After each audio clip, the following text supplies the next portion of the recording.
l'Espagne dans le cadre de la deuxième journée de la World League. Match combien important, mesdames et messieurs, avant un déplacement en Slovénie. Ça va? Et toi? Ça va, toi, Mathieu? Pour l'équipe de France, un maximum de oui.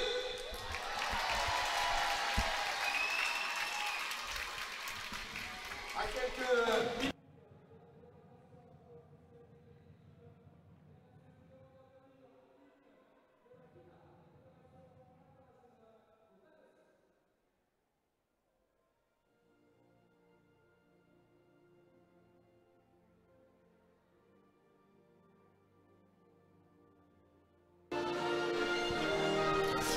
Bonjour à tous, Bon. Merci de nous retrouver sur ffnatation.tv pour un match de waterpolo. J'ai à mes côtés Dominique Delon, ancien joueur, ancien entraîneur national, ancien directeur technique de la discipline. Bonjour Dominique. Oui, bonsoir Jonathan. On est ravis de se retrouver pour ce match de waterpolo ici à Reims dans ce magnifique bassin avec des tribunes qui sont pleines pour ce match de l'équipe de France, le premier match de l'équipe de France depuis 7 mois. C'est un événement. C'est effectivement un événement et on va essayer de bien en profiter. Surtout l'équipe de France qui doit préparer son tournoi de qualification pour les championnats d'Europe qui auront lieu en fin de semaine. Et donc cette première rencontre depuis plusieurs mois permettra de faire le point. Un match qui permettra de faire le point et c'est tout de suite du lourd pour l'équipe de France face à des Espagnols qui sont vice-champions du monde, vice-champions d'Europe en 2018 et en 2020, qui ont terminé 4e pour un rien aux derniers Jeux Olympiques. C'est une très grosse équipe qui se présente face à l'équipe de France. C'est d'autant plus une grosse équipe qu'elle a pas beaucoup modifié son effectif puisque les joueurs présents ce soir, il y en a 8 qui étaient aux Jeux Olympiques l'année dernière à Tokyo. Donc, et ils font un petit état des lieux avec les joueurs restants qui leur permettront de peaufiner leur équipe pour Paris 2024. On voit ces joueurs espagnols qui arrivent sur le bord du bassin, à côté de leur drapeau. Les joueurs français rentreront par la suite. Un gros match et des matchs toujours disputés entre l'équipe de France et l'Espagne. Les dernières confrontations remontent à 2018, mais à chaque fois c'est assez accroché entre les deux équipes. Oui, deux équipes au style de jeu un peu similaire, qui sont basées sur une défense très solide et de la contre-attaque avec un jeu de transition qui permet de poser des contre-attaques ou bien des attaques rapides et qui permettent souvent de faire la différence avec des exclusions ou bien des buts en attaque rapide. La clé va se situer ici, dans ce domaine, certainement au niveau de la défense. Vous nous le disiez tout à l'heure en off, Dominique, ça va être la clé du match. Un match avec un nouveau staff, puisque c'est le retour de Florian Bruzo, l'entraîneur qui avait qualifié l'équipe de France masculine pour les Jeux Olympiques de Rio en 2016. Oui, tout à fait. Florian a repris l'équipe là depuis quelques mois maintenant. Et s'est entouré d'un staff très important, avec une recrue de choix avec Kobetchak comme adjoint, qui est l'entraîneur de Juk Dubrovnik, et qui en plus permet d'avoir une vraie reconnaissance internationale. Donc je pense que Florian a pu s'appuyer aussi sur des entraîneurs français qu'on le connaît bien, que ce soit à Marseille, à Tourcoing, à Noisy ou ailleurs. Donc je pense que c'est un vrai travail d'équipe et on espère ce soir que le résultat de ce match sera aussi une récompense pour le travail effectué et à la fois au sein des clubs et au niveau de l'équipe nationale. D'autant qu'aujourd'hui on peut en parler, Florian Bruzo en a parlé dans sa causerie d'avant-match à laquelle j'ai eu la chance d'assister. C'est le point de départ ce soir pour Paris 2024. Il l'a dit, c'était pas hier, c'est pas demain, c'est ce soir. Tout à fait, je pense qu'aujourd'hui l'équipe de France, il lui reste un peu plus de 2 ans pour préparer cette échéance incroyable que seront les Jeux Olympiques de 2024. Tout le monde en rêve, les joueurs, les encadrants, je pense que ce sera une grande fête. J'espère simplement que voilà, chacun pourra apporter sa pierre à l'édifice, quelle que soit sa fonction au sein de la fédération, et les joueurs évidemment, et les clubs surtout, qui forment ces joueurs et qui permettent ce soir d'avoir une équipe de France qui a belle allure. On le rappelle, cette équipe de France qui est d'ores et déjà qualifiée pour ces Jeux Olympiques de Paris 2024. C'est l'avantage en tant que pays hôte, mais elle ne se contentera pas de ça. L'équipe de France à Paris en 2024, elle ne se contentera pas simplement d'être qualifiée et de faire de la figuration. L'objectif, il est clair, c'est la médaille, c'est le podium olympique. Et avec ce savant mélange entre l'ancienne génération représentée par Hugo Crouzilla, Mehdi Marzouki, Rémi Sodevier et les jeunes joueurs qui arrivent dans cette équipe. Tout à fait, je pense qu'aujourd'hui on arrive à un bon équilibre entre ces joueurs qui ont beaucoup d'expérience, notamment les joueurs que tu viens de citer, Jonathan, et une jeune génération matérialisée par des gens comme Thomas Vernou, Marion Vernou-Romain, et qui sont aujourd'hui à l'avenir de cette équipe de France. On va prendre un peu de temps avec les hymnes nationaux. En commençant bien évidemment par l'hymne espagnol.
Et voilà l'hymne national espagnol pour ce match de World League entre la France et l'Espagne, et place désormais à la Marseillaise. Mesdames, Messieurs, l'hymne de l'équipe de France.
Un grand bravo.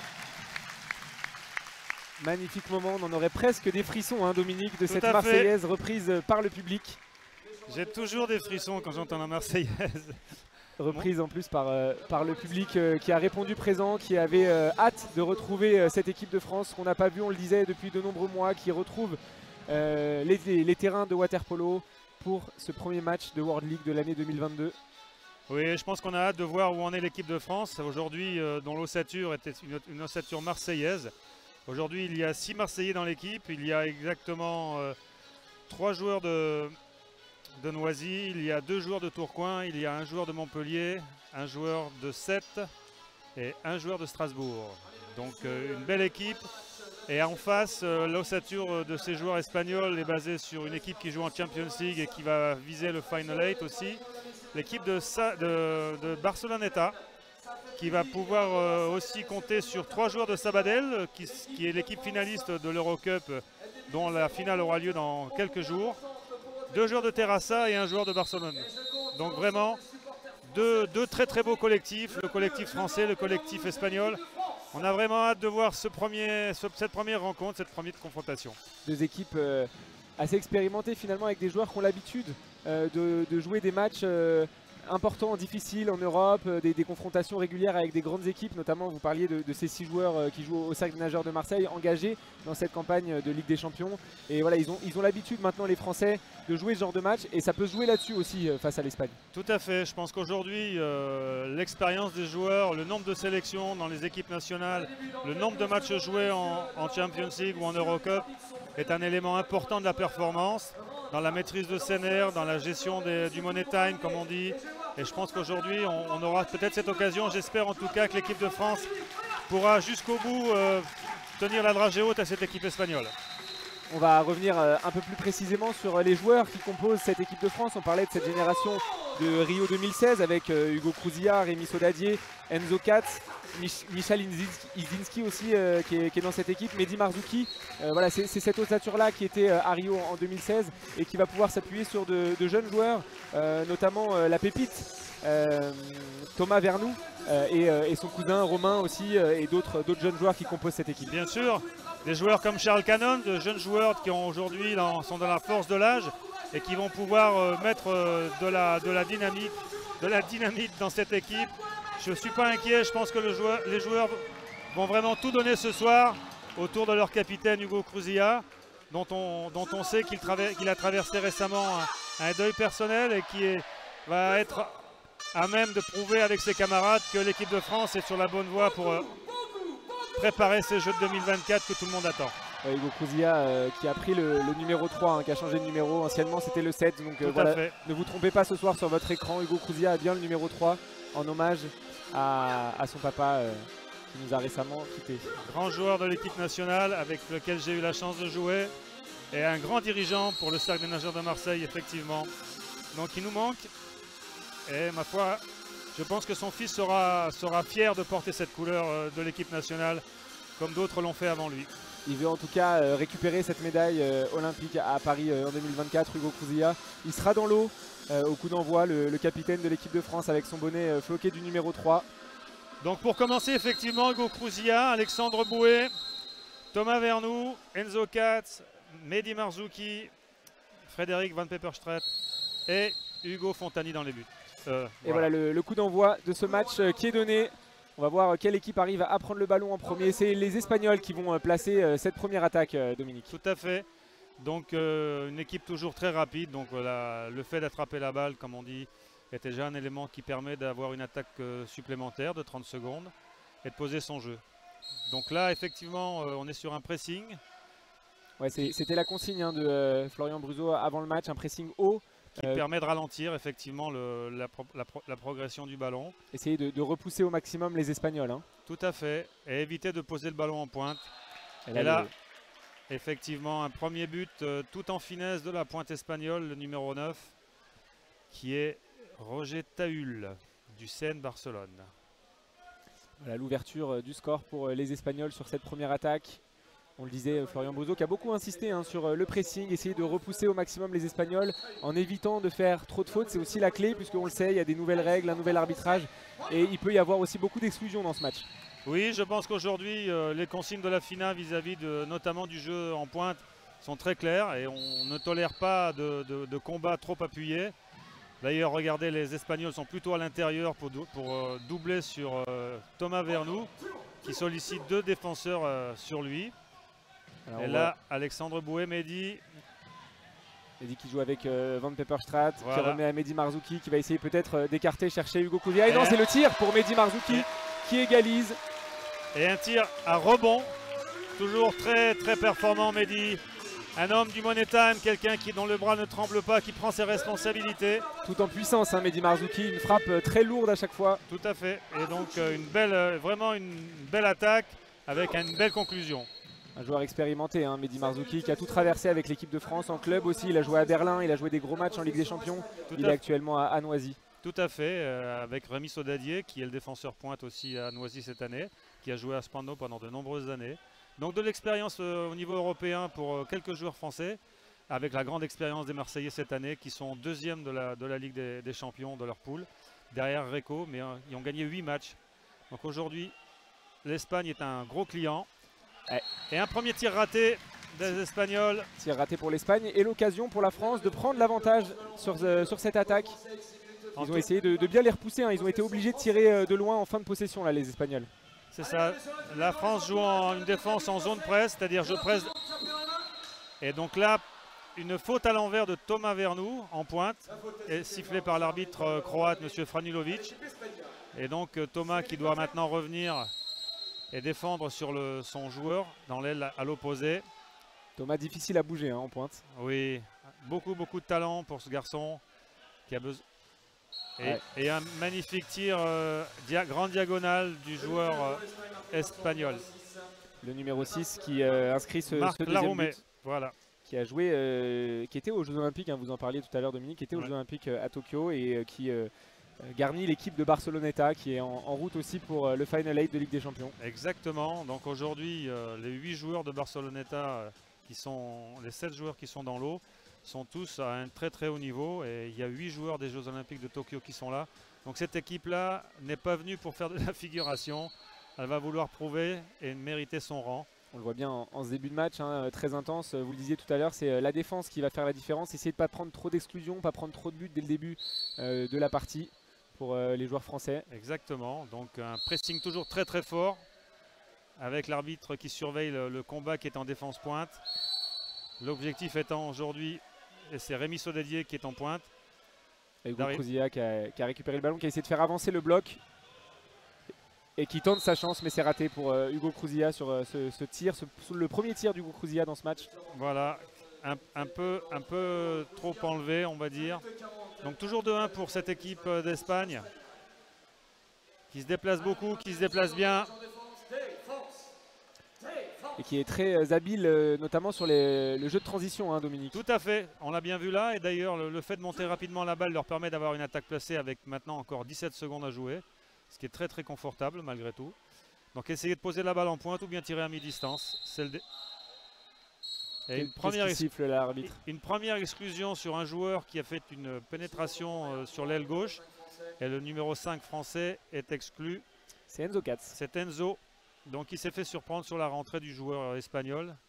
Et il va aller se placer en prison alors que les Espagnols profitent de cette zone plus pour faire le break. Voilà, un troisième but en zone plus par le numéro 2, Alberto Munariz. Je pense qu'aujourd'hui... Qui est le capitaine de cette sélection espagnole. Tout à fait.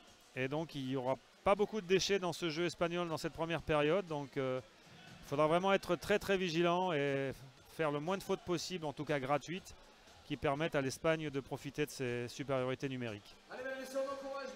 Mais bon, je pense que cette équipe a de la ressource. Voilà, on voit les Français qui engagent, qui repartent au combat, qui essayent de nager aussi. C'est peut-être la clé, hein, nager vite, remonter la balle rapidement pour les Français. Voilà, ils profitent là de ce moment de flottement, mais Mehdi Marzouki qui bute sur le portier espagnol. Tout à fait, un excellent arrêt de ce gardien espagnol qui, sur le petit côté, a permis d'arrêter. Et déjà, le ballon est en face sur une contre-attaque qui n'a pas abouti parce que bien défendu. Ouais, ça va très vite, hein, côté espagnol. Et encore l'occasion de poser la balle en pointe. Voilà, ouais, et un bel arrêt d'Hugo Fontani. Très bel arrêt d'Hugo Fontani. Alors que la pointe avait réussi à déclencher son tir d'une façon assez facile. Ouais, un peu esselé, hein, la pointe espagnole là. Et une nouvelle exclusion sans ballon du défenseur pointe sur la pointe espagnole. Et un très très bel arrêt d'Hugo Fontani. Hugo Fontani qui harangue ses coéquipiers, qui les pousse, qui serre le point. C'est aussi son rôle, hein, au gardien, c'est ce qui lui a été demandé tout à l'heure dans la causerie.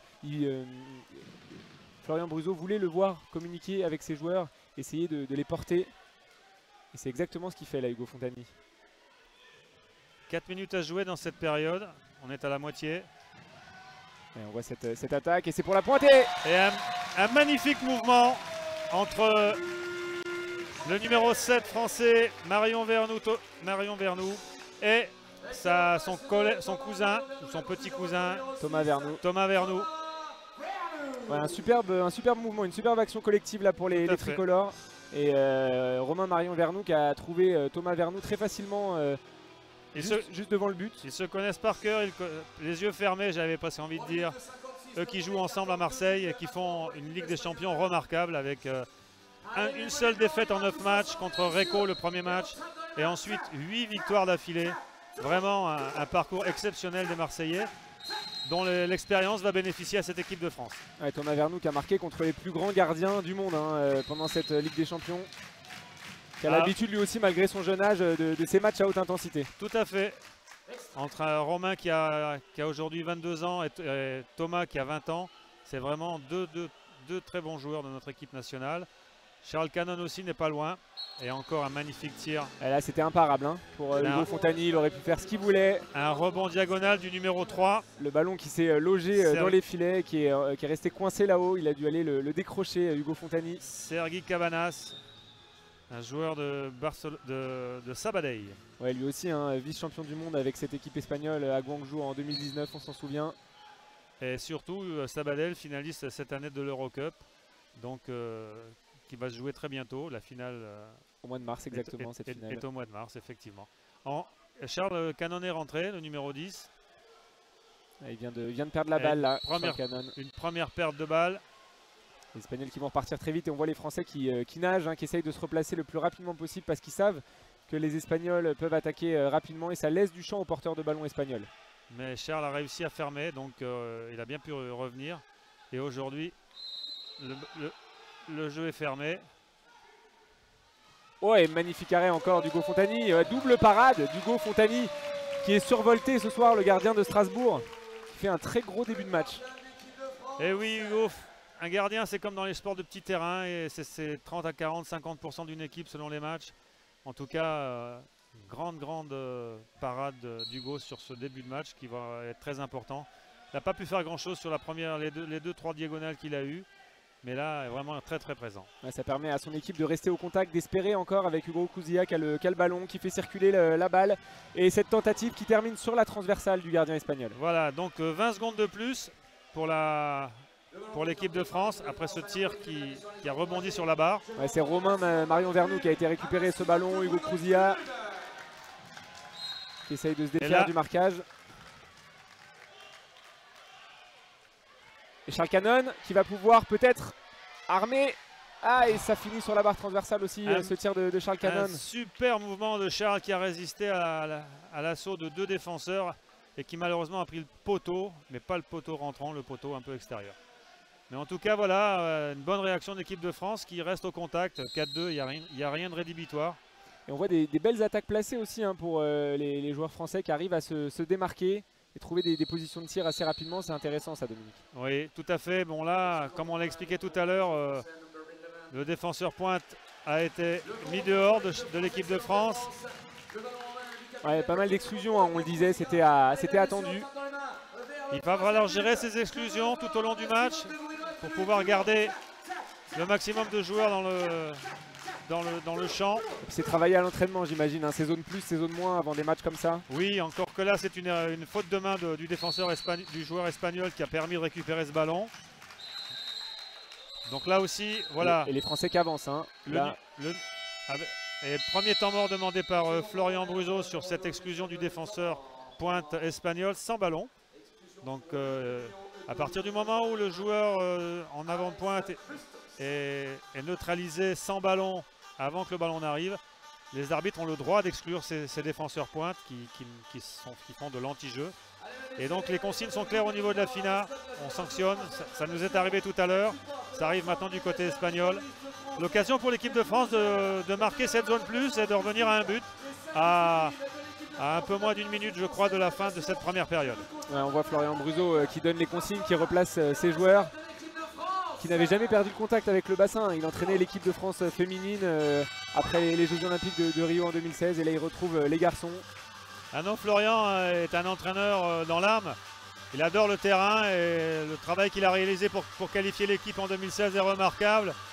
Il avait fait le pari de faire quelque chose avec l'équipe des filles, mais je pense qu'il y a eu quelques soucis et il a préféré, en tout cas, à la demande aussi de certains anciens joueurs de l'équipe actuelle, en tout cas de 2016, de revenir aux manettes. Et ma foi, le travail qui est engagé aujourd'hui devrait permettre, je pense. Ouais, la parade du gardien sur cette zone plus, c'est dommage de ne pas réussir à profiter de cette supériorité numérique pour revenir à 4-3. Et une exclusion sur le repli défensif de Marion Vernou, le numéro 7.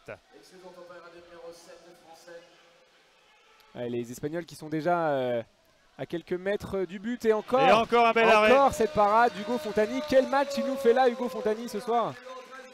Tout à fait, je pense que on a là la preuve que ce jeu de transition des Espagnols est terrible puisqu'il nous oblige à courir après la balle.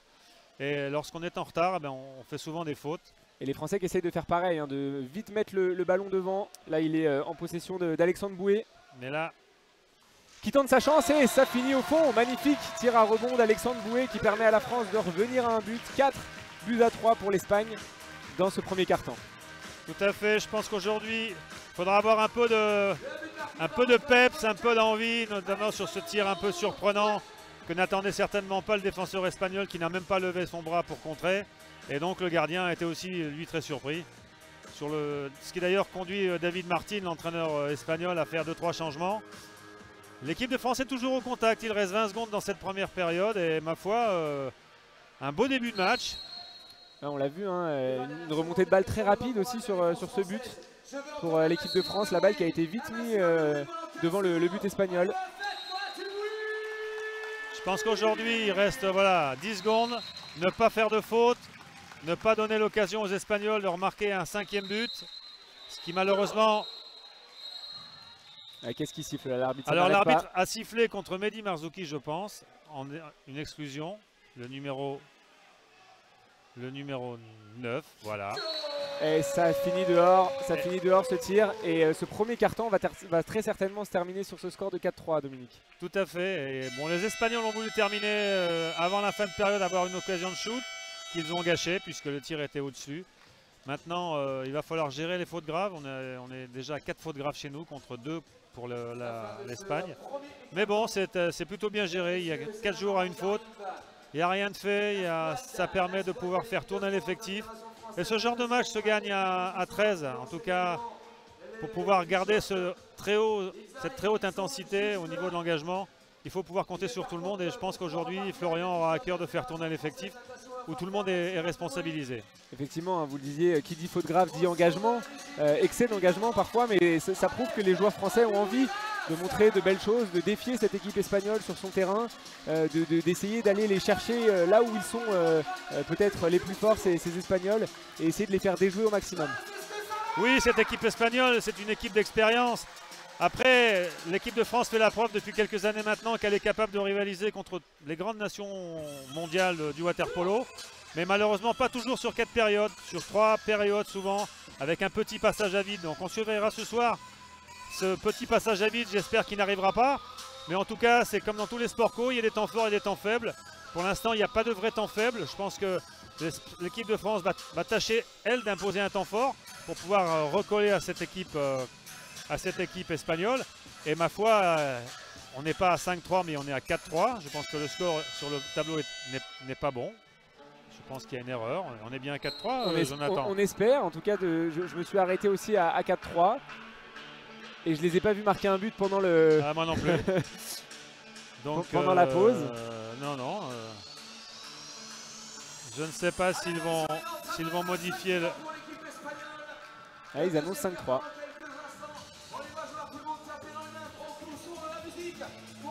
J'ai pas vu de but en fin de carton. Bon. Et pour le moment, on repart voilà, dans ce deuxième carton avec un avantage de 5-3 pour l'Espagne, Dominique. Voilà, écoutez. Je pense qu'aujourd'hui, de toute façon, rester à 2 buts, 1 but, en tout cas rester au contact sera une des clés du match, effectivement, pour pouvoir espérer un score, enfin en tout cas un résultat meilleur d'ici la fin du match. 5 buts, c'est déjà beaucoup, donc il faudrait que notre défense puisse se resserrer davantage. Et c'est bien revenu à 4-3, hein, Dominique. Ah. On s'était pas trompé. Nous étions pas trompés. On avait bien suivi ce début de match. J'essaie de faire un petit pointage, comme à l'habitude. Et effectivement, 4-3, nous voilà à 1 but, avec cette opportunité de pouvoir toujours recoller immédiatement à 4-4. Et ce deuxième sprint qui est encore remporté par l'équipe d'Espagne. Hein. Oui, beaucoup de joueurs très véloces dans cette équipe qui base son fond de jeu sur la contre-attaque, sur beaucoup de mouvements, beaucoup de mobilité pour libérer une pointe. Et on a vu tout de suite le pressing hein, de Romain vers nous, de Thomas vers nous pour essayer de repousser cette équipe espagnole. Et maintenant revenir à l'intérieur pour éviter une pause de balle en pointe. Et obliger ce tir extérieur qui aujourd'hui, là, à l'instant, est dehors. Et Hugo Fontani qui est survolté, on le voit à chaque tir raté des Espagnols, il serre les poings. Il essaye d'insuffler de l'énergie à son équipe. Alors voilà un bon exemple de ce que l'équipe de France est capable de faire. Sur une contre-attaque, Alexandre Boué a provoqué l'exclusion du défenseur espagnol. Et donc nous avons l'occasion de revenir à égalité. Voilà une zone plus à gérer pour essayer de revenir à 4-4. À main, dommage le ballon un peu manqué là par Thomas Vernou. Il reste 8 secondes. Et Hugo Crouzilla qui va peut-être tenter sa chance. Et Hugo Crouzilla qui égalise, qui serre le point, qui se dirige vers la foule, vers le public français présent ici avec les drapeaux. Et 4 partout entre l'Espagne et l'équipe de France. D'où la grande utilité des gauchers. Et Hugo, de ce point de vue-là, est un artificier de premier ordre. Il a fait un tir au-dessus de la tête du gardien qui n'a pas eu le temps de réagir. Et donc nous voilà à 4-4 grâce à cette magnifique zone plus. Hugo Crouzilla qu'on ne présente plus, hein, vice-champion du monde avec l'équipe du Monténégro, qui a remporté aussi la Ligue des Champions, l'Europa Cup avec Marseille, qui a un palmarès long comme le bras, comme son bras presque. Tout à fait. Et aujourd'hui, ma foi, un élément central de cette équipe de France. Son capitaine en tout cas, emblématique depuis quelques saisons maintenant. Et qui permet à cette équipe de France de pouvoir être dangereuse partout. Une exclusion, voilà, du défenseur pointe, immédiatement remplacé pour pouvoir ne pas accumuler les exclusions. C'est sa deuxième faute à Frédéric. En espérant que ces Espagnols ne finiront pas. Ouais, ils arrivent à marquer ce but sur cette zone plus, les Espagnols. Qui se sont ouverts le deuxième poteau en fixant à droite et en revenant sur le deuxième poteau avec une volée très bien ajustée de la part du numéro, je pense, 7. Donc bravo aux Espagnols dont la précision sur ce type de zone plus est toujours remarquable. Les zones plus aujourd'hui dans le water-polo moderne, c'est une des clés majeures de la réussite. Autant on peut faire des fautes, autant on peut surtout, il faut bien défendre en zone moins, donc un 1 de moins. Et surtout convertir toutes les occasions qu'on a en supériorité numérique. Donc c'est une bonne leçon aussi, en tout cas un bel apprentissage avec l'essai là d'Alexandre Bouet pour pouvoir... On voit le ballon qui circule bien. Avec... Hugo Crouzia qui fixe, tout comme Romain Marion Vernou. Ça revient dans les mains d'Hugo Crouzia et d'Enzo Katz, je crois. Le numéro 12. Logan Pio. Ah, Logan Pio, excusez-moi, Logan Pio. Un magnifique but. Après ce travail en périphérie qui a fait voyager le gardien et qui ne lui a pas laissé le temps de revenir complètement au premier poteau. Donc, en tout cas, un bel exercice technique qui prouve que l'équipe de France a fait de gros progrès sur l'aspect technique. Cette circulation de balles est aujourd'hui bien plus fluide qu'il y a quelques années. Et nos joueurs aujourd'hui ont franchi vraiment un cap et je suis certain qu'ils continueront à franchir ces étapes, notamment grâce à tous ces matchs internationaux que l'équipe de France dispute. Ouais, parce qu'on le disait, hein, c'est le premier match de l'équipe de France, le premier match officiel avec ce nouveau staff, mais ça fait quelques mois déjà qu'ils travaillent ensemble, qu'ils se réunissent, qu'ils font des stages pour travailler justement tous ces ajustements et cette force collective. En sachant, comme je l'ai dit en introduction, qu'il y a un vrai travail fait par les clubs pour pouvoir faire de ces joueurs français de vrais professionnels du water-polo avec beaucoup d'expérience. Là, une contre-faute, donc sifflée contre l'Espagne, qui permet une contre-attaque et un positionnement rapide de Thomas qui provoque l'exclusion du numéro 11 espagnol. Ouais, et Florian Bruzo qui a indiqué à ses joueurs de vite retourner en attaque. Donc là, 20 secondes pour attaquer en zone plus, il en reste une petite dizaine. C'est peut-être Mehdi Marzouki ou Mishka.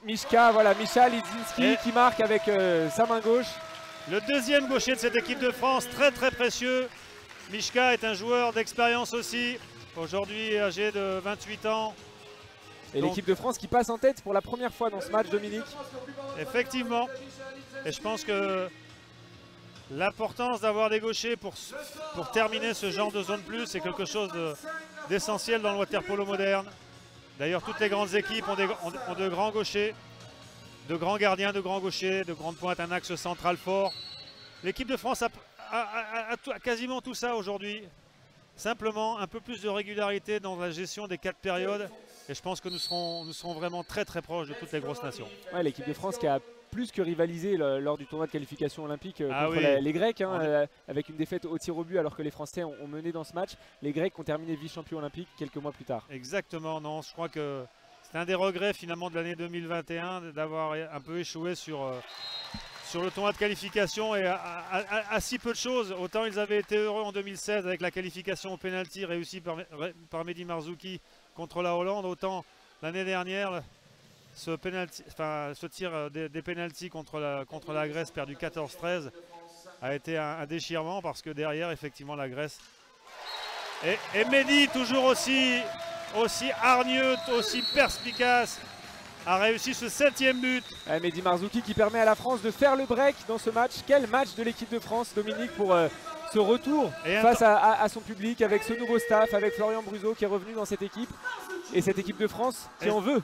Et surtout, ça oblige le coach espagnol David Martin à prendre un temps mort alors que son équipe est menée de 2 buts et ils vont repartir à égalité, non pas en zone plus comme souvent les temps morts le permettent, mais surtout donner quelques autres consignes pour remettre un peu ces joueurs à l'endroit et les remettre dans le match parce que là, effectivement, le temps fort dont je vous parlais à la période est à l'avantage des Français et le temps faible est justement à l'encontre des Espagnols. S'il suffisait d'en parler, Dominique, vous allez parler de temps fort avant chaque quart-temps et comme ça, on sera certainement devant à la fin du match.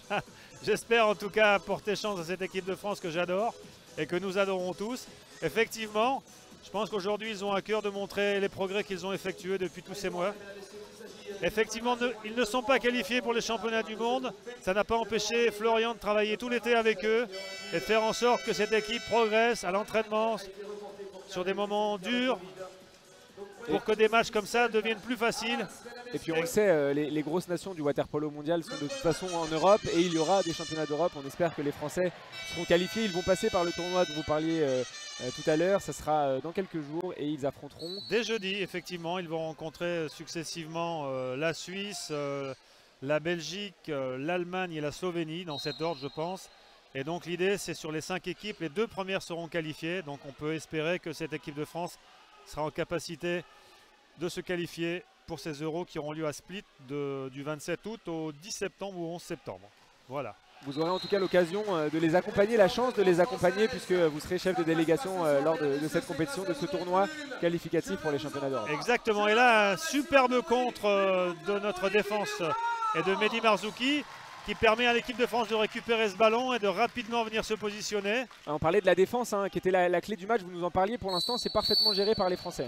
Et voilà l'occasion pour Enzo Katz, qui était venu se positionner en pointe, de provoquer une exclusion. Et derrière, immédiatement, une zone plus. Avec Charles Cannon qui est sur le côté. Charles Cannon. Qui cherche Mehdi Marzouki.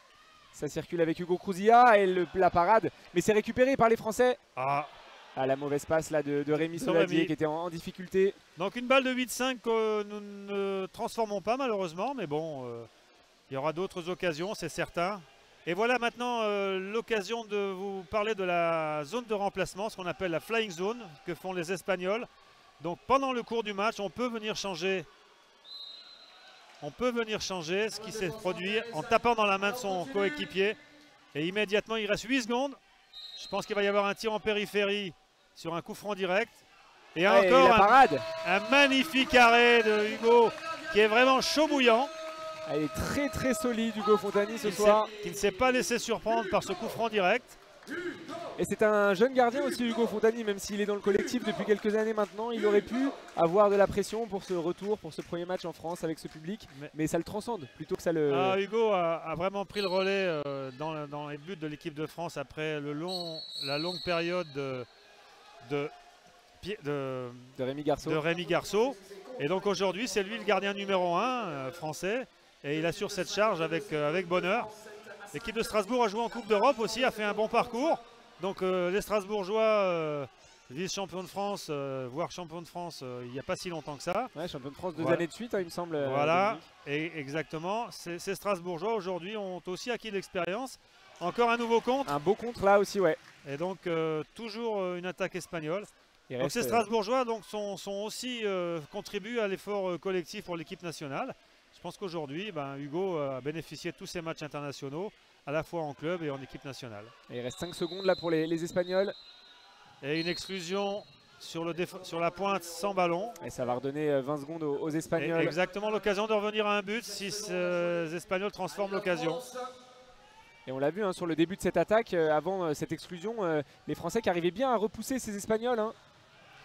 Et nouveau contre.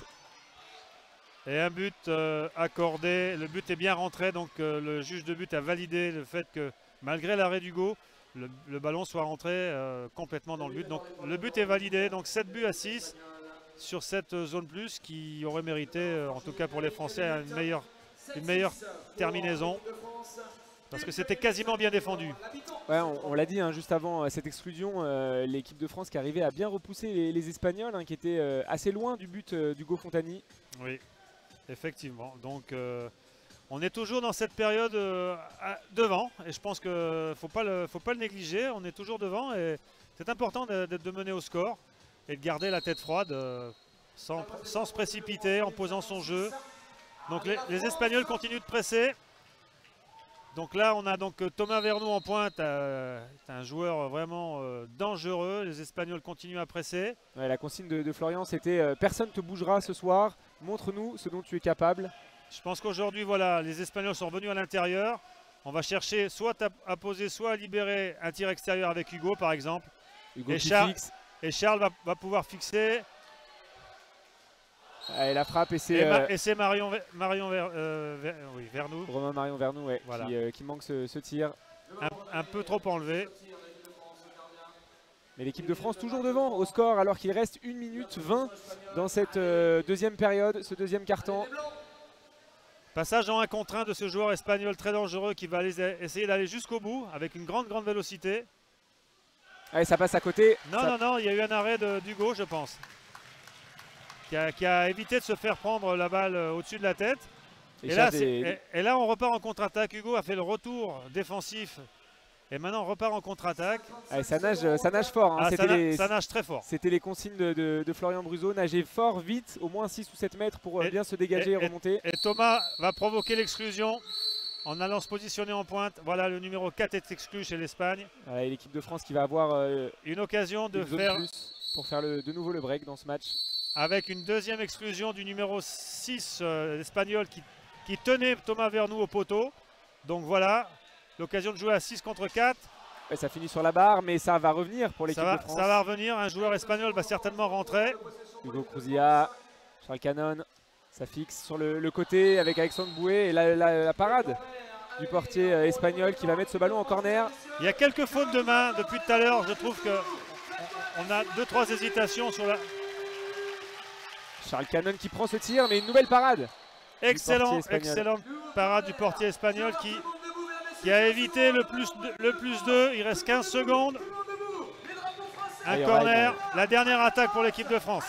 La dernière attaque pour l'équipe de France, mais cette fois-ci à égalité. Hein, les joueurs espagnols sont revenus. Exactement. Et les Espagnols qui ont repoussé l'équipe de France très loin. Il reste 10 secondes. Je pense qu'on va attendre encore un petit peu. Alors, Monsieur Franulovic demande le ballon. Il va y avoir peut-être une double exclusion, je ne sais pas. Qu'est-ce qu'il a pu siffler là, l'arbitre? Je pense qu'il y a eu un problème de chronométrage peut-être.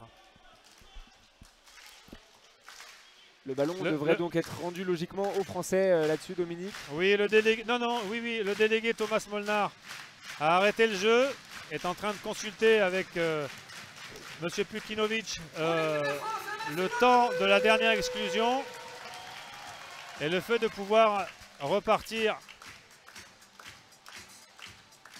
Ça discute à la table des délégués. Ça discute et donc on va attendre la décision du délégué. À mon avis, je ne sais pas s'il reste. Qu'est-ce qui va bien pouvoir se passer? Exclusion du numéro 6. Exclusion du numéro 6. Du numéro 6 espagnol. Et les Espagnols qui protestent. Oui. Moment de flottement là à Reims. Et le numéro 5. Le 6 qui finit par se diriger vers le coin. Et le numéro 5. Ah, penalty. À mon avis. Penalty, ouais, effectivement. Ouais. Penalty sifflé pour l'équipe de France.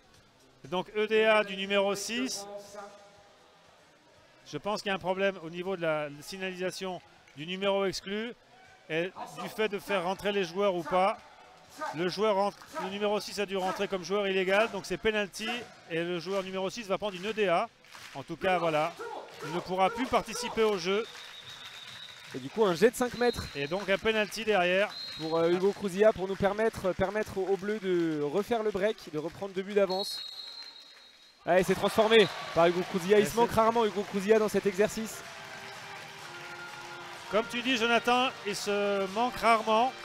Ce qui permet de mener maintenant de 8 à 6. Les Espagnols qui protestent, hein, ils ont du mal à se remettre de ce fait de jeu. Peut-être qu'ils vont sortir peut-être un peu de leur match. Avec l'expérience qu'ils ont, je pense qu'ils ne sortiront pas forcément du match. Par contre, je pense qu'ils vont contester. Ils contesteront jusqu'au bout. Peut-être cette décision en estimant que peut-être la table n'a pas fait son travail. Ou... À votre avis, que s'est-il passé, Dominique? Un joueur est rentré illégalement sur le... Ouais, je pense qu'il est rentré peut-être un peu trop tôt. Ou en tout cas, qu'il est rentré effectivement d'une façon... Oui, parce qu'on n'a pas vu de faute nécessitant un penalty. Non, la difficulté était qu'il y avait 2 joueurs exclus en même temps. Et peut-être que le deuxième joueur exclu est rentré trop tôt par rapport au premier. En tout cas, on essaiera d'avoir la réponse bientôt. Il reste 3 secondes. Et voilà, c'est la mi-temps. Et c'est la mi-temps. C'est la mi-temps ici à Reims, sous les applaudissements du public, ravi de voir cette équipe de France briller ce soir dans ce bassin. L'équipe de France qui est à la hauteur, qui est au rendez-vous ce soir face à l'Espagne et qui mène 8-6 à la mi-temps. Un deuxième quart-temps parfaitement géré, hein. 5-2 pour l'équipe de France dans ce deuxième quart-temps, Dominique. Exactement. Donc vraiment une très très belle réaction de l'équipe de France qui fait vraiment une partie exemplaire malgré les fautes graves. Aujourd'hui au tableau on en a 2, 4, 6, 7. À peu près autant chez les Espagnols avec une EDA en plus. Un joueur important, ce numéro 6 qui a fait les Jeux Olympiques et qui est un joueur de Barceloneta, Marc Laroumé. Et donc qui manquera peut-être aux Espagnols, mais l'effectif espagnol est riche. Donc je suis pas vraiment inquiet, ils ont de la ressource, c'est une grande équipe. Et un match, c'est 4 périodes. Je vous parlais tout à l'heure des temps faibles et d'être capable de garder le même niveau d'intensité sur 4 périodes. Ce soir est un premier test pour nous, pour l'équipe de France. Être capable de rester devant, en tout cas de ralentir cette équipe d'Espagne pour revenir au score. Ouais, ça serait une superbe performance hein, pour l'équipe de France de conserver cet avantage et de remporter ce match face à l'Espagne. On le rappelle, une sacrée armada, hein, les Espagnols, peut-être même parmi les favoris hein, des prochains championnats du monde de water-polo. Oui, de toute façon, l'équipe d'Espagne a un palmarès que beaucoup d'équipes leur envieraient. Je pense qu'une équipe qui est championne olympique, une équipe qui est vice-championne olympique, qui est championne du monde, vice-championne du monde, qui est championne d'Europe 3 fois, dont la dernière en date en 2020, ça inspire le respect, ça montre que c'est une équipe qui a de la ressource, dont les équipes juniors sont toujours sur les podiums internationaux, donc avec une relève qui pointe le nez tout de suite derrière. Je pense qu'aujourd'hui c'est une des grandes équipes de l'Europe, donc nous, je pense que leur tenir tête, c'est vraiment un bon signe de nos progrès. Et effectivement, l'équipe de France qui n'a battu qu'une seule fois l'Espagne, hein, c'était en 2018 Dominique, une victoire 9-6 oui, pour l'équipe de France. Tout à fait, et au championnat d'Europe, nous avions perdu 7-4 en match de poule et en match amical, nous avions perdu 9-5. Mais donc ça prouve aussi les progrès de notre équipe qui aujourd'hui est devant. J'espère qu'on restera devant le plus possible, pourquoi pas. Et pourquoi pas gagner ce match amical, enfin amical, ce qui est un match de Overleague, mais qui n'est pas un match de grand championnat. C'est important en tout cas pour la confiance, surtout avant d'aborder le tournoi de qualification qui a lieu en cette fin de semaine, pour battre les 4 équipes dont je vous ai cité les noms tout à l'heure. Suisse, Belgique, Germanie, Allemagne, France, Allemagne et Slovénie pour finir. Je pense que c'est largement dans nos cordes, encore faudra-t-il le faire. Ouais, cette équipe de France qui, on le disait, est en tête là à la mi-temps ici à Reims, 8-6 pour l'équipe de France qui a remporté ce deuxième quart-temps après avoir perdu le premier 4-3. Et cette équipe de France qui vit bien, on le disait, hein, on a souvent tendance à dire le groupe vit bien, mais là pour le coup c'est la vérité. On a vu une alchimie qui est en train de se créer entre ces jeunes joueurs et cette ancienne génération qui permet à ces jeunes joueurs peut-être d'aller plus vite. Et surtout aussi un staff très présent qui les accompagne bien aujourd'hui. Florian c'est très bien entouré. Il a un préparateur physique, il a une préparatrice mentale, il a un docteur, il a une kiné. En tout cas, il a 2 adjoints aujourd'hui qui sont vraiment des éléments précieux dans l'animation de ce collectif. Et je pense que tous les moyens sont en tout cas lui sont donnés pour qu'il puisse faire vivre cette équipe du mieux possible. Ouais, ça y est, le coup d'envoi de la deuxième mi-temps qui a été donné, encore un sprint remporté par l'équipe d'Espagne qui est à l'attaque là tout de suite. Avec la pointe qui est touchée, mais une faute, ouais. Une faute du numéro 12, Logan Pio. Et le penalty, puisque la pointe espagnole a réussi à tourner Logan Pio, qui est le défenseur pointe numéro 12, qui prend donc un penalty. L'occasion pour Hugo peut-être de se mettre en évidence. Ah, il s'est déjà bien mis en évidence ce soir, on va voir donc, si... Un penalty qui se tire à 5 mètres, pour rappel pour les gens qui ne connaîtraient pas cette discipline. Ah, il est converti par le numéro 10. Immédiatement, au-dessus de la tête. Le numéro 10 espagnol, Alberto Barroso, le joueur du CN Terrassa. Tout à fait. Qui était au championnat du monde en 2019, où l'équipe d'Espagne avait fini 2e. Donc, que des joueurs d'expérience dans cette équipe d'Espagne. Donc, ne comptez pas sur eux pour nous donner le match. Ah, effectivement, il y a seulement 2 buts, hein, c'est rien, c'est 2 buts d'avance pour l'équipe de France. Ça va tellement vite en water-polo. Donc à nous d'éviter un trop grand temps faible, en tout cas de faire en sorte que nous continuions à mettre la pression sur ces Espagnols, notamment avec notre pointe, Thomas Vernou, là, qui mobilise plusieurs défenseurs. On va voir si physiquement ça tient aussi pour cette équipe de France. Et qui va permettre de pouvoir tirer en périphérie, en tout cas après avoir fait voyager. Et ce ballon qui est perdu là par les tricolores, qui a été, on a essayé de mettre ce ballon en pointe, mais les Espagnols ont réussi à mettre la main dessus. Voilà. Donc on a essayé de poser en pointe, mais on n'a pas très bien posé. Mehdi a posé dans la nasse, comme on dit, mais il y avait 3 défenseurs espagnols autour. Et là, on va faire pareil autour de la pointe espagnole. On est en défense à l'intérieur, en défense de zone. On va essayer de défendre sans faire de faute. Voilà, avec des bras levés pour essayer de contrer ces ballons et éviter que... Voilà. Ouais, magnifique parade encore d'Hugo Fontani. survolté. Et une bonne récupération de Mehdi. Et une faute à l'envers. Une faute à l'envers du numéro 4, Alexandre Boué, qui se retrouve défenseur pointe alors que ce n'est pas son poste de prédilection. Donc les Espagnols vont essayer de poser la balle et faire en sorte. Ouais, encore une parade. Et une parade magnifique. Hugo Fontani qui évite l'égalisation. Tout à fait. Pour l'équipe d'Espagne et qui va permettre à son équipe de repartir à l'attaque. Réattaquer ce match par le bon bout dans ce troisième quart-temps parce que pour le moment c'est un peu compliqué là ces 2 premières minutes pour l'équipe de France. Oui, et à la fois on tient le coup physiquement, on tient le coup en défense, donc un gros combat là, gros combat pour Thomas Vernou. Et faute simple pour Thomas Vernou qui doit revenir à 2 mètres. Et voilà. Donc plutôt bien défendu par les Espagnols qui n'ont... Mehdi Marzouki qui perd encore le ballon. Voilà. Donc ce genre de ballon qui peut prêter à contre-attaque systématique des Espagnols peut nous mettre en difficulté, en tout cas sur l'attaque rapide qui peut s'en suivre. Donc aujourd'hui, se retrouve en défense pointe, je pense que c'est Rémi. Non, c'est Enzo. Enzo Katz, effectivement, voilà. Le numéro 5 de cette équipe de France. Qui est à son poste, en défense pointe, c'est vraiment son poste. La passe mal ajustée là pour les Espagnols. Il reste 4 secondes. Et encore Hugo Fontani, incroyable. On ne compte plus son nombre de parades à Hugo Fontani ce soir, qui permet à l'équipe de France de rester à flot.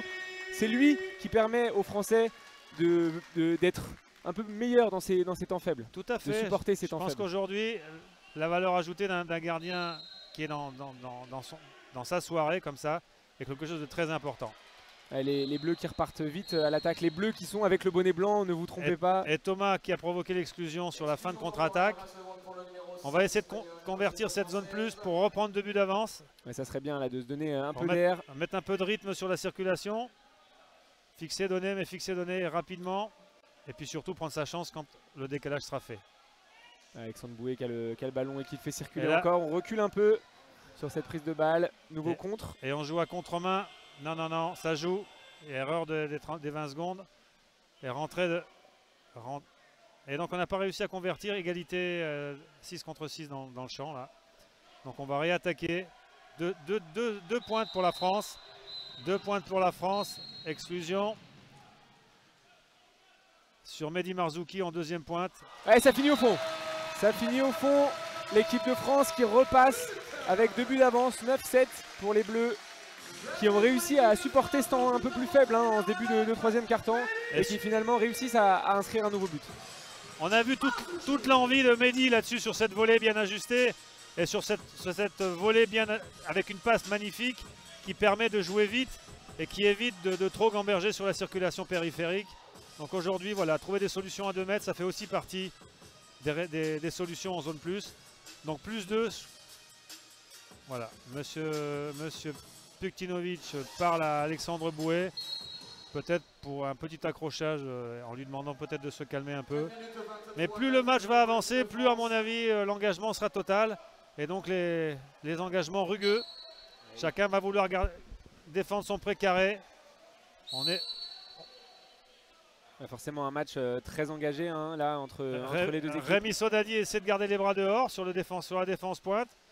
Avec Hugo Kouzia qui lève le bras. Et il sera mis dehors. Et un magnifique arrêt encore d'Hugo Fontani à bout portant. Et surtout réussi à éviter la charge du numéro 12 qui était venu immédiatement après son arrêt pour essayer de lui prendre le ballon. Et là on est en contre-attaque. En zone moins. Voilà, on a récupéré notre... et c'est Thomas qui est revenu dans le champ de jeu après avoir été remplacé. Il va rester 10 secondes. Il va falloir prendre un shoot en périphérie. Je pense que Thomas va tenter sa chance. Ouais, effectivement, c'est lui qui a le ballon. Tire de loin. Ça passe à côté. Il a fait poteau extérieur. Le gardien ne l'a pas touché. Ce tir de Thomas Vernou. Il était bien ajusté, mais pas tout à fait dans la lucarne. Et le score qui reste à 9-7, on le disait, hein, les Français qui ont réussi à tenir ce temps un peu plus faible en début de 3e quart-temps, avec grâce notamment aux arrêts d'Hugo Fontani. Tout à fait. Et là, on est sur un combat entre le numéro 9 espagnol et Thomas Vernou qui essaie de repousser ce numéro 9. Ouais, cette fois-ci, ça finit au fond, il ne peut rien faire là-dessus, Hugo Fontani. Ah oui, un but de Bernat Sanahu de Sabadell. Ouais, lui aussi, hein, qui a disputé les Jeux Olympiques de Tokyo, les championnats d'Europe aussi de Budapest en 2020, en janvier 2020. Une grande diagonale, un tir vraiment d'un point de vue technique parfait. Difficile à arrêter pour les gardiens de but qui prennent leur petit côté prioritairement et qui ont plus de mal sur la grande diagonale. Bien, en plus à ras de l'eau, là c'était vraiment un très joli tir. Et les Espagnols qui marquent leur deuxième but dans ce troisième carton, qui sont pour le moment en tête dans ce carton, 2-1. Tout à fait. Pour l'équipe d'Espagne, mais les Français sont toujours devant au tableau d'affichage. C'est bien ça le plus important pour le moment, Dominique. Tout à fait. L'Espagne ne dessert pas son étreinte sur le pressing pour pouvoir presser haut et gagner du temps. Limiter en tout cas le temps pour pouvoir poser en pointe. Ouais, il reste 15 secondes et on voit que les Français sont loin pour le moment du but. Ouais, et on joue à contre-main. Mais là, Hugo Crouzia qui essaie de Hugo va shooter. Hugo qui déclenche, mais la parade. Sur le petit côté, très très bien anticipé du gardien, effectivement. Et les Espagnols qui vont avoir une nouvelle occasion de revenir à égalité, à hauteur dans ce match. Et toujours un gros rythme de jeu pour les Espagnols. Rythme très usant pour l'adversaire. C'est comme ça qu'ils construisent leur victoire, en usant l'adversaire au fur et à mesure des contre-attaques, même si elles n'aboutissent pas. Et là, Une faute du numéro 11. C'est la troisième faute, je crois, de Frédéric. Donc sans ballon sur la pointe, sanctionné. Ouais, du coup, Pierre-Frédéric Van Peppelstraat qu'on ne reverra plus dans l'eau après cette troisième exclusion. La pointe qui est touchée et la parade d'Hugo Fontani. Gros travail. Et une belle défense de Charles qui est venu gêner le tireur. Donc voilà une belle occasion défendue par la France qui évite l'égalisation espagnole. Les Français depuis tout à l'heure qui arrivent à éviter l'égalisation. Toutes les occasions espagnoles qui sont annihilées soit par une bonne défense, soit par une belle parade d'Hugo Fontani. C'est exactement ça. Et donc notre équipe de France qui est portée aussi par son public. Aujourd'hui c'est quelque chose d'intéressant. Ça fait plaisir de retrouver cette foule. Ça a été compliqué. Avec, un public vraiment incroyable. Avec le Covid depuis 2 ans et on est très heureux. Et on recule, il reste 3 secondes. Une ambiance survoltée. Hugo Crouzia qui tente de loin mais la parade... On était sur la fin de possession de balle effectivement. De nouveau 30 secondes pour les Espagnols qui vont essayer de remonter la balle rapidement pour essayer d'égaliser de nouveau. Pour le moment ça tient côté français. Rémi Sodadier qui en a fait perdre son bonnet aux joueurs espagnols. Et là on va avoir un combat encore entre... ça passe à côté. Il y a un gros combat là, on a vu une lutte intense entre... Exclusion du numéro 8 sur le départ de contre-attaque des Français. Donc une occasion de reprendre 2 buts d'avance, mais il va falloir se dépêcher. Puisque l'équipe de France qui est en zone plus, on le disait. Oui, mais là, il a fallu traverser le champ de jeu. Les Bleus qui sont vite remontés. Et ça marche. Et le petit côté, ce coup-ci, a fait mouche. Bravo Hugo. Je pense qu'aujourd'hui, il a la main chaude. Plus 2. L'équipe de France qui reprend 2 buts d'avance. Exactement. C'est Mishka, c'est Mishka Izdinski qui a marqué ce but. C'est Mishka, pardon. Donc oui, on est un peu loin là. Il faut que nos téléspectateurs comprennent qu'on a une très mauvaise vue des numéros de bonnet. 2 gauchers. Et 2 gauchers un peu similaires, mais en tout cas voilà. Je pense que les gauchers auront permis ce soir à l'équipe de France d'être devant. On a bien profité de cette zone plus une nouvelle fois où il a fallu traverser tout le champ. Effectivement, vous le disiez Dominique, mais une remontée de balle rapide. Et finalement, on est peut-être en train de prendre les Espagnols à leur propre jeu. On va dire que pour l'instant, voilà, ça s'est équilibré. On voit le tableau des fautes graves des 2 côtés, des tableaux bien garnis. Bien garnis, ouais. Donc il faudra gérer ça jusqu'au bout. On n'est qu'à la 3e période, il reste 50 secondes.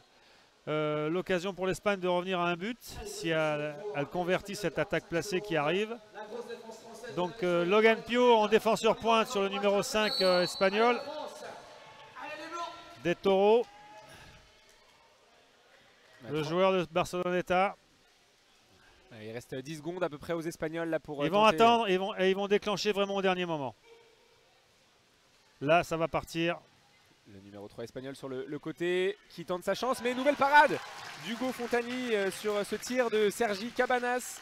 La dernière occasion pour l'équipe de France, 15 secondes à jouer. Il reste peut-être une occasion pour prendre 3 buts d'avance. L'occasion de jouer une attaque rapide. C'est Thomas Vernou là qui est en possession du ballon, qui se défait du marquage. et qui ne peut pas tirer mais qui va obtenir la faute. Thomas a effectué un magnifique 1 contre 1, balle en main. Et Thomas Vernou qui manque sa réception malheureusement. Et c'est la fin. Il a voulu jouer vite. Ils ont réclamé une faute là les Français. C'était dans les... On voit Mehdi Marzouki qui réclame une faute là, le bras qui a sans doute été touché. On réclamait peut-être un penalty là, Dominique, non? Oui, mais bon, je crois que c'est l'excitation de la fin de période. Je pense que dans les deux cas, je crois qu'il faut garder son calme. Thomas a voulu jouer vite, c'était un peu le jeu. Bon, on aurait pu espérer récupérer la balle à l'engagement, mais depuis le début de ce match, on n'a pas la balle à l'engagement, donc jouer vite était une option. Elle a failli réussir. Bon, ça en a fallu très peu. C'était un ballon de 11-8, on ne l'oubliera pas. Mais bon, en tout cas, ça fait une faute de plus pour le joueur espagnol, qui ont aujourd'hui 4 joueurs à 2 fautes. Donc ouais, ça va compter hein, dans cette dernière période. 3 joueurs à 2 fautes, un joueur déjà à 3 fautes. Dans la gestion du match, il va falloir tenir les dernières 8 minutes des deux côtés. Nous, on a 2 joueurs, dont 1 à 3 fautes. Le reste est encore libre de pouvoir faire 2 fautes supplémentaires. Donc là, on va pouvoir assister à ce qu'on appelle le money time, la dernière période. La capacité qu'aura cette équipe de France à résister à la furia espagnole, parce que les Espagnols vont rien lâcher. La grinta espagnole, on la connaît. Et je pense que David Martin, leur entraîneur, va les pousser. Et Florian a su mobiliser ses troupes, pareil. Kovetchak, son adjoint aussi. Alexandre Don Simoni, qui aujourd'hui est sur le banc avec eux, a aussi pu apporter sa pierre à l'édifice. Je pense qu'aujourd'hui, ils sont dans un bon état d'esprit tous. Et je pense qu'ils n'auront pas peur et le bras ne tremblera pas dans cette dernière période. Ouais, les Français qui ont mieux géré leur temps faible et qui ont profité de leur temps fort pour prendre 2 longueurs d'avance sur l'Espagne à l'entame de cette dernière période. Ce dernier quart-temps, ces 8 dernières minutes qui pourraient permettre à l'équipe de France de réaliser, on peut en parler, un authentique exploit. Oui, je veux dire, battre une équipe de ce standard-là, de ce ranking-là au niveau mondial, c'est toujours intéressant. C'est surtout intéressant pour les joueurs qui vont prendre de la confiance. Je pense qu'aujourd'hui, on est vraiment sur la bonne voie. Je pense qu'il faudra confirmer tout ça contre des équipes, j'irais, d'un calibre juste en dessous et qui doit nous faire nous imposer contre l'Allemagne, contre la Slovénie d'une façon plus facile que dans un passé pas si lointain où on avait du mal à jouer contre des équipes à peu près de notre calibre. Ouais, perdre moins d'énergie dans ces débuts de tournoi où on peut affronter ce genre d'équipe, effectivement. Et immédiatement, une faute du numéro 12, Logan Pio, avec une autre faute. Ouais. Deuxième faute du numéro... C'est Thomas Vernou, hein, le numéro 6 là, qui a fait une faute. Donc 2 joueurs de moins. Les Espagnols qui sont en supériorité numérique et qui vont essayer de revenir à une longueur. Et c'est fait. C'est fait. Par l'intermédiaire du numéro 2, Alberto Munariz, le capitaine espagnol. Avec 2 fautes de plus pour l'équipe de France, mais ce sont des joueurs qui n'en avaient pas depuis le début. Donc on va dire que ça ne porte pas trop à conséquence. Il va falloir gérer tout ça hein, dans cette dernière période. Je pense que le niveau d'engagement va monter encore, si tant est que ce soit possible. Effectivement, on le voit depuis le début. Pour faire un peu sortir l'équipe de France de sa routine. En tout cas, le pressing va être de plus en plus fort. On va essayer vraiment de faire déjouer cette équipe de France qui, pour l'instant, garde le bon bout. Et ça va être aussi à l'expérience. Hein. Alors, qui de la France ou l'Espagne en aura le plus pour tenir ce résultat pour la France ou pour revenir au score pour les Espagnols? La réponse dans maintenant 7 minutes 30. Voilà, la pointe qui est touchée, mais une position de serre difficile et une faute. Et un grand pont effectué par Thomas Vernou en 1 contre 1 qui provoque le penalty. Je pense le penalty ou l'exclusion. Le penalty. Il ne ménage pas ses efforts, hein. Thomas Vernou, il est sur tous les fronts, on l'a vu être exclu 30 secondes avant, il est revenu, il était en pointe. Un très très grand niveau technique, un très grand engagement en 1 contre 1. Thomas Vernou, un phénomène du water-polo français. Donc Alexandre Bouet va peut-être transformer ce penalty qui permettrait de reprendre 2 longueurs d'avance. On l'espère en tout cas, Alexandre Bouet qui se concentre. Et pleine lucarne. Il a osé la lucarne et on va dire qu'il a eu raison, ma foi. Quand on réussit, on a toujours raison. C'est effectivement un bel adage, Dominique, pour ce penalty magnifiquement exécuté par Alexandre Boué. Et donc 2 buts d'avance, ma foi. Toujours ces 2 buts d'avance. Hein. Nous sommes les chassés et les Espagnols sont les chasseurs. Est-ce que c'est une position qui nous convient? Ma foi, on n'a pas trop l'habitude d'avoir cette position-là. Surtout face à une équipe de ce calibre. On va dire qu'on va essayer d'oublier le tournoi de qualification des Jeux Olympiques où nous avions effectivement 2 buts d'avance en début de 4e période. Face à la Grèce. Ouais, contre des Grecs qui, j'allais dire, à l'expérience et au courage, ont remonté leur handicap pour finir un match nul et faire le gain du match sur la... Ouais, ça passe au-dessus, encore une très belle défense hein, des Français qui obligent les Espagnols à prendre des positions de tir pas hyper confortables. Hein. Tout à fait, Rémi a été vraiment très fort sur ce 1 contre 1 contre le 9 espagnol en pointe. Et donc il a réussi à ne pas faire de grosses fautes. Et sur le départ de contre-attaque, il a bien levé les bras pour ne pas prendre de contre-faute. Donc on est vraiment dans un jeu extrêmement propre. Là, malheureusement... Une mauvaise transmission. Une mauvaise transmission là de Marion, je crois, de Romain, Marion Vernou, qui a pas pu poser en pointe correctement. Et on voit les solutions qui ne sont pas nombreuses hein, pour les Espagnols, là, qui sont obligés de repartir de derrière. Alors qu'on sait qu'ils aiment bien repartir vite à l'attaque. Il leur reste 10 secondes et ils sont encore loin du but. Hein. Oui, mais là ils vont essayer de poser. On va rester à l'intérieur et attendre le tir extérieur. Prendre un shoot rapide là, avec la pointe, mais encore une bonne défense des Français. Il y a une exclusion là ici c'est Charles Cannon, hein, il me semble. Ouais. Donc vous voyez la capacité aussi qu'ont les équipes à gérer les 30 secondes pour pouvoir attendre les 3-4 dernières secondes pour poser malgré tout en pointe et provoquer une exclusion. Donc le tout étant de garder suffisamment de lucidité pour pouvoir ne pas trop s'exposer. Ouais, là il va chercher le ballon au fond de ses filets, Hugo Fontani.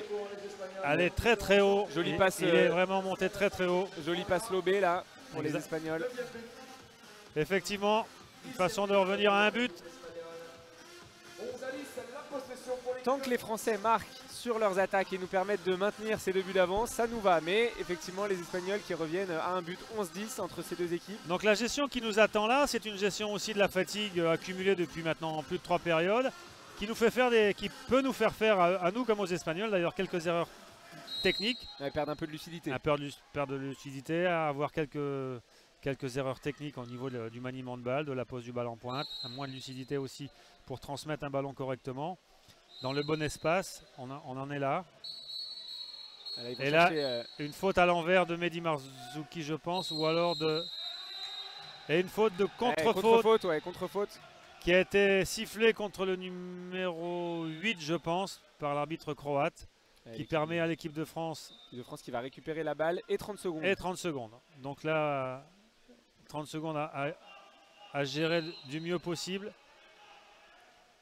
Les Français qui doivent toujours un très très gros pressing pour l'instant. Qui doivent repartir de derrière. Ouais. Et maintenant le fait d'avoir Thomas Vernou en pointe oblige les Espagnols à revenir à l'intérieur. Donc on va... Est-ce qu'on va déclencher? Non, ça cherche Hugo Cruzilla sur le côté. Et Alexandre Boué, magnifique! La diagonale magnifique d'Alexandre Boué qui a déclenché, qui serre le point et qui a trouvé une nouvelle fois la lucarne. Décidément, il l'aime bien cette lucarne, Alexandre Boué. Alexandre Boué, certainement un de nos meilleurs tireurs au niveau du championnat, un de nos meilleurs buteurs avec un bras extrêmement rapide. Bravo à lui, je pense qu'aujourd'hui... ce qu'il peut faire à Marseille lui sert beaucoup et c'est au service de cette équipe nationale qui reprend 2 buts d'avance. Et voilà 12-10 pour les Bleus qui poursuivent leur course en tête à 5 minutes de la fin du match. 5 longues minutes. C'est très long 5 minutes. Donc reprendre la position pour Enzo qui défend sur le numéro 5 espagnol. On va chercher à poser. À la pointe et le gros travail là de défense, mais c'est Enzo qui va prendre l'exclusion là. À partir du moment où le ballon rentre en pointe, je veux dire que la propension des arbitres à siffler l'exclusion est quasiment immédiate. Donc effectivement, éviter que le ballon rentre trop facilement en pointe fait partie des... Et ça c'est une belle défense avec des bras levés qui incite à chercher plus haut. à chercher des secteurs de tir plus difficiles. Et donc pour l'instant notre défense pointe, notre défense placée et notre zone moins tiennent bien le choc malgré tout. Voilà, et là les Bleus qui vont pouvoir retrouver... l'égalité numérique pour cette attaque, essayer de prendre 3 buts d'avance pour la première fois dans ce match. Alexandre Boué, Mehdi Marzouki, Et on traverse pour balayer la défense. Avec Hugo Crouzilla. Avec Hugo. Thomas Vernou est en pointe, on va essayer de poser. Ouais, magnifique parade là du portier espagnol, mais le ballon récupéré par... et on reprend 20 secondes. On a 20 secondes d'attaque. Thomas Vernou qui mobilise véritablement un joueur. Thomas Vernou fait peur à toutes les défenses aujourd'hui au niveau mondial. Thomas Vernou est calculé. Et qui permet d'ouvrir le champ à ses coéquipiers. Mais là, cette fois-ci, le tir est arrêté par le gardien espagnol. Et toujours 12-10 pour les Bleus. Ouais. Qui n'arrivent pas à passer ce cap de prendre un troisième but d'avance. Depuis le début, c'est la qualité aussi de ces Espagnols. Jamais décroché. Jamais décroché. Un temps mort. Et David Martin reprend son deuxième temps mort à égalité. Je vous rappelle que le premier temps mort qu'il a pris, c'était déjà à égalité. Il n'a pas trop le choix, David Martin. Hein. Et il a besoin de recoller rapidement pour pouvoir espérer gagner ce match. Donc je pense qu'il va donner quelques consignes, peut-être une deuxième pointe. En tout cas, il prend sa plaquette. Il va pouvoir expliquer la prochaine tactique mise en place. En tout cas, Florian fait de même. Et Kobetchak, son adjoint, parle aussi aux joueurs. Donc on est vraiment dans une belle dynamique. Florian parle tranquillement, donne des consignes précises. Ouais, David Martin fait pareil, beaucoup d'expérience de la part de ce joueur, de cet entraîneur qui a été joueur médaillé en 2012 à Londres avec l'équipe espagnole. Donc voilà.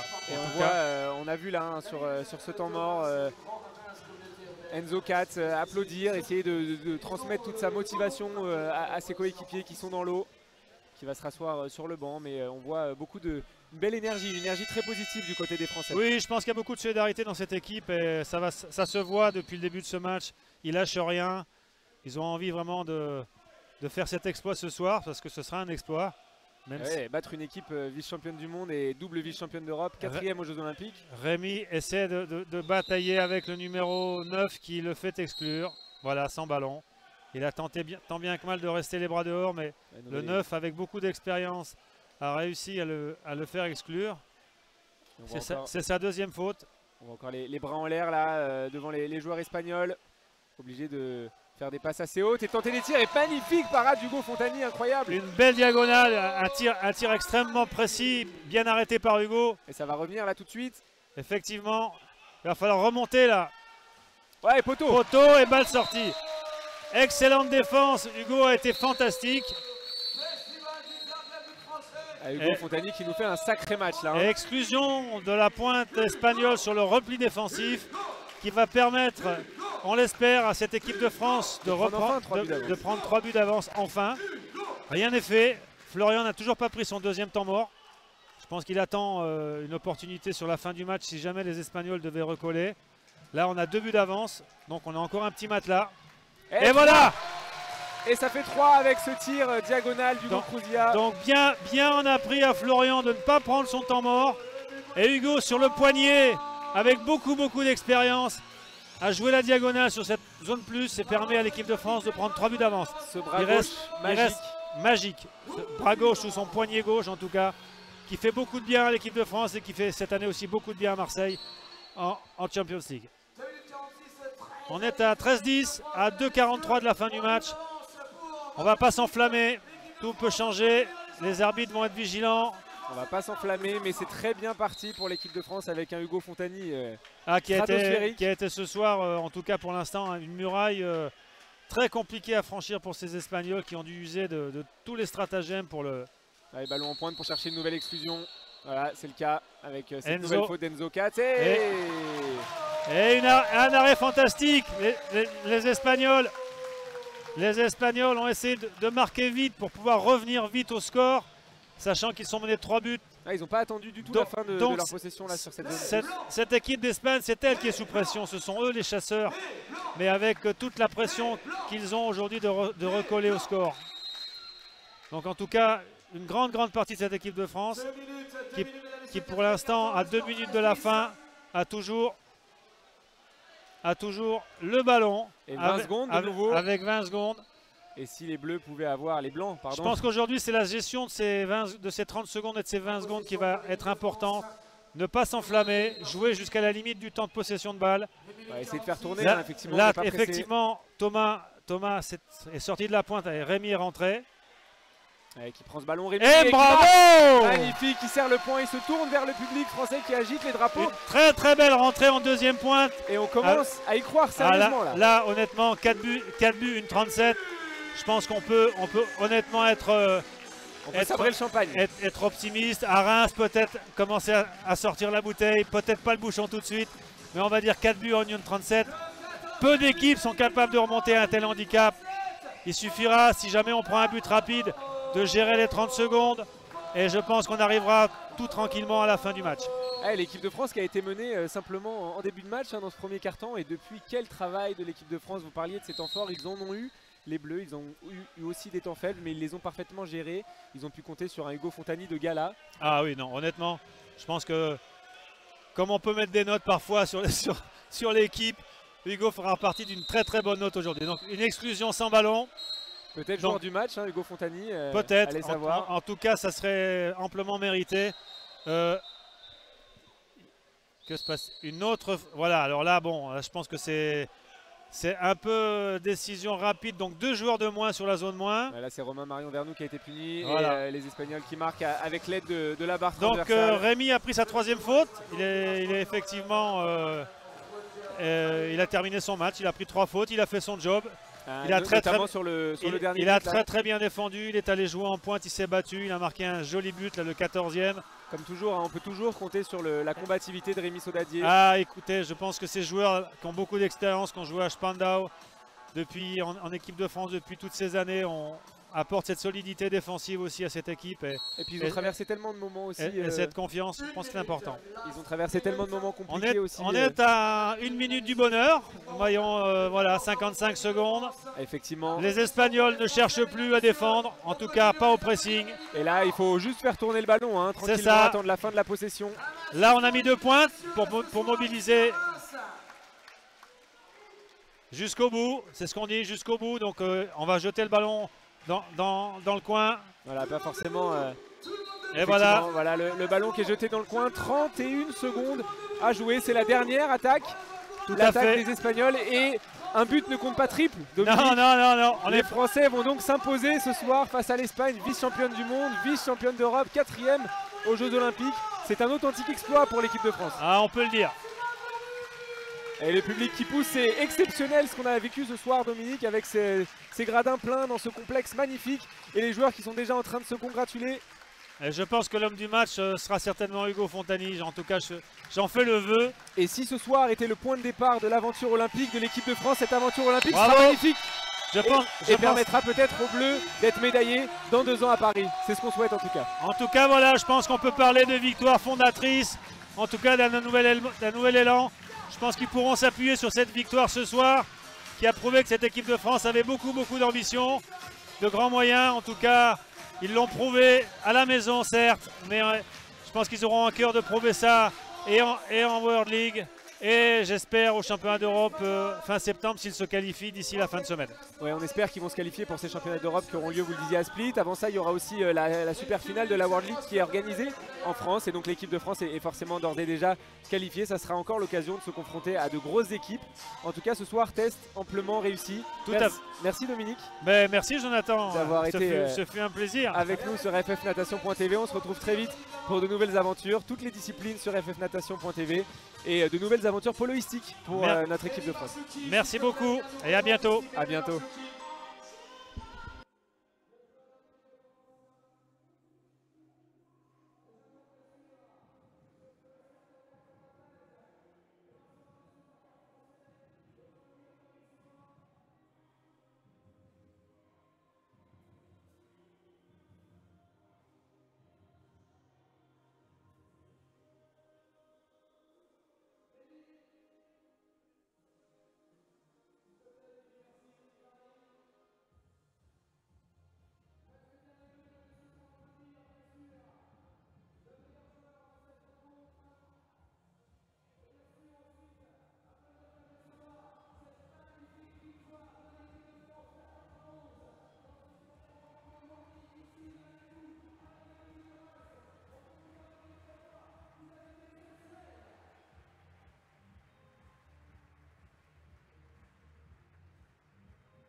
It was a beautiful moment. I said to the players that it was important to bring emotion to people. And tonight, I think they deserve this crowd and they deserve attention. C'était le point de départ de l'aventure olympique, tu disais tout à l'heure pour Paris 2024. Elle est forcément réussie. Est-ce que ça peut être une victoire fondatrice dans cette histoire-là? You know, in our job, we never know what will happen tomorrow, but the fact is that it's better to win today than to lose. And it's also a good signal because it's the victory from all French water polo. You have it, all French water polo, all the clubs, all the players who wants to be there. And unfortunately, we have only 13 seats. But I hope that all French water polo is proud of their guys. C'est le premier match de l'année, mais ça fait quelques mois que vous travaillez ensemble et cette victoire, elle a été construite aussi ces derniers mois et ces dernières années. To be clear, we had only 4 practices together from the beginning of the season because of all this calendar changing. We had to adapt ourselves, so it's a very good performance tonight. C'est bon? Merci monsieur.